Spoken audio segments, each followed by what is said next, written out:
préfecture des Ardennes, représentant Monsieur le sous-préfet de Rethel, David Berthoud, que nous pensons bien à lui, que nous lui souhaitons un prompt rétablissement, mais ça ira très bien, il sera parmi nous dans quelques jours, il n'y a pas de souci. Mesdames et messieurs les parlementaires, députés sénateurs, mesdames et messieurs, je vais faire vite et je vais faire court. Mon capitaine, mesdames et messieurs les officiers et sous-officiers de la gendarmerie nationale, mesdames et messieurs en vos grades et qualités, chères Rethelloises, chers Rethellois. Je tiens tout d'abord à remercier toutes celles et tous ceux qui ont pris un peu de temps pour assister à cette commémoration si chère à notre cœur car chargée d'histoire, la libération de notre ville. Nous entretenons ensemble la flamme de notre éternelle reconnaissance à l'égard de tous ceux qui ont risqué leur vie et parfois l'ont perdue pour assurer à nos aïeux, aux générations futures, un avenir meilleur où le mot liberté retrouverait enfin du sens. Le 31 août 1944 à 16h30, il y a 78 ans, jour pour jour, les troupes américaines venues par la route des Clis arrivaient à Rethel pour libérer de l'occupation et de l'oppression allemande qu'elles subissaient depuis tant d'années. La cinquantaine de blindés américains qui déferlent sur la ville sonne le dénouement d'une funeste période de notre histoire, marquée par l'exode, la déportation, les violences, les pénuries et la privation de nombre de nos libertés. Nombreuses sont les villes de notre pays qui ne commémorent plus leur libération de 1944. Je le regrette. Chez nous, cette commémoration est un choix assumé et aussi une tradition. C'est un choix assumé de tout faire pour ne jamais oublier les horreurs de la guerre et de l'occupation. Comment pourrions-nous oublier? Comment pourrions-nous oublier les horreurs de la guerre alors que notre ville fut détruite et incendiée à plus de 80% par l'armée allemande? Comment oublier les souffrances endurées par la population? Nous rendons ce jour hommage à nos libérateurs, à ces jeunes hommes venus d'outre-Atlantique qui ont bravé leur peur, ont quitté leur famille et leur confort pour accepter de se battre sur cette terre d'Europe et de France qu'ils ne connaissaient pas, mais pour la seule cause qui leur paraissait essentielle, la liberté. Ce jour de fête est aussi celui des résistants. Ces femmes et ces hommes ont illustré par leur sens de l'honneur et leur courage admirable l'âme de la France qui n'était pas à Vichy, mais à Londres et dans les maquis. Ces femmes et ces hommes, nos compatriotes, se sont levés à l'appel du général de Gaulle ou simplement portés par leur conscience individuelle, leur sens de la patrie, l'amour de leur pays qu'ils ne pouvaient concevoir que libre et indépendant.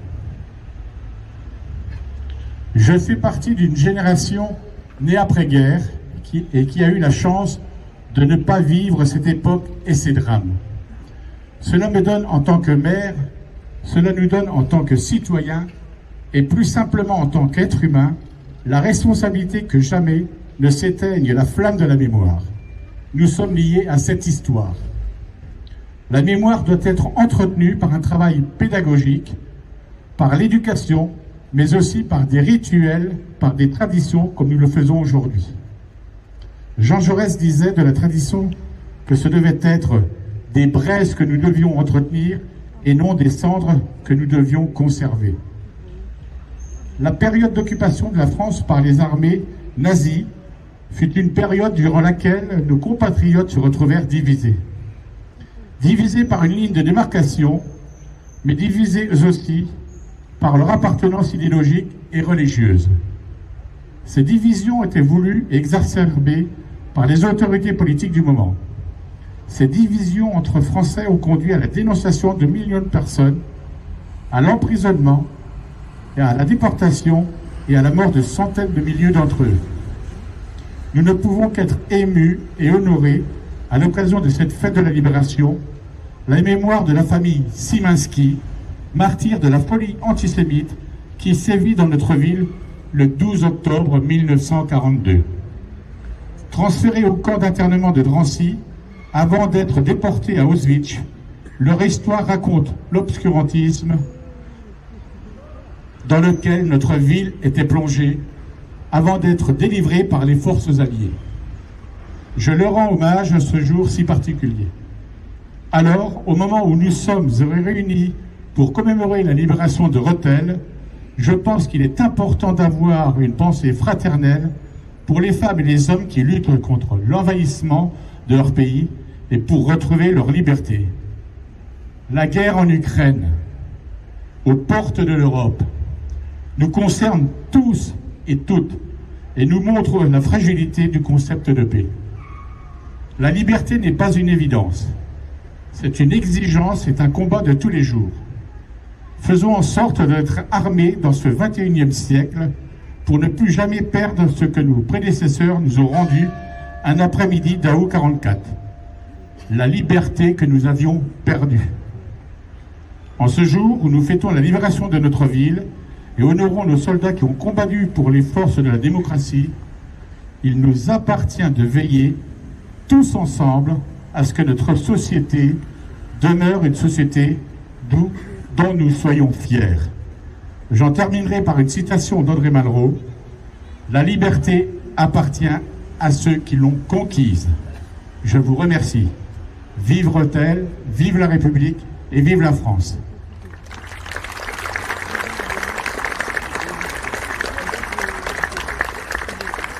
Maintenant, je cède la parole à Monsieur le secrétaire général de la préfecture des Ardennes.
Raphaël.